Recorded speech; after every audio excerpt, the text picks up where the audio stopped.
এই যে দেখুন এখানে প্রায় 60-70 জন লোক কাজ করছে। এই যে ব্লু হেলমেট, ব্লু কালারের পোশাক পরে কেউ বেলচা চালাচ্ছে, কেউ ট্রলি চালাচ্ছে।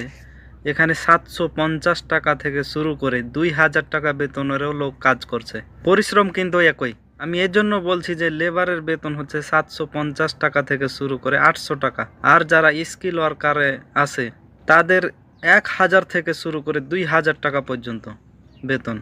আর একটা বড় বিষয় হচ্ছে লেবারে আসলে দেশের এজেন্টকে টাকা বেশি দেওয়া লাগে, স্কিল ওয়ার্কারে আসলে টাকা কম লাগে।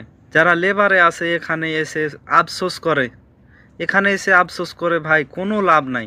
আপনারা যারা এই বিদেশে লেবারে আসছেন এত বড় ভুল কেন করছেন? 6 মাসের একটা ট্রেনিং নেবেন কিংবা বাইরে কোথাও কাজ শিখবেন, সে যে কাজই হোক না কেন, electrical, mechanical, piping, mason, carpenter, steel picture, যেটাই হোক একটা কাজ শিখে স্কিল্ড ওয়ার্কার হয়ে আসবেন।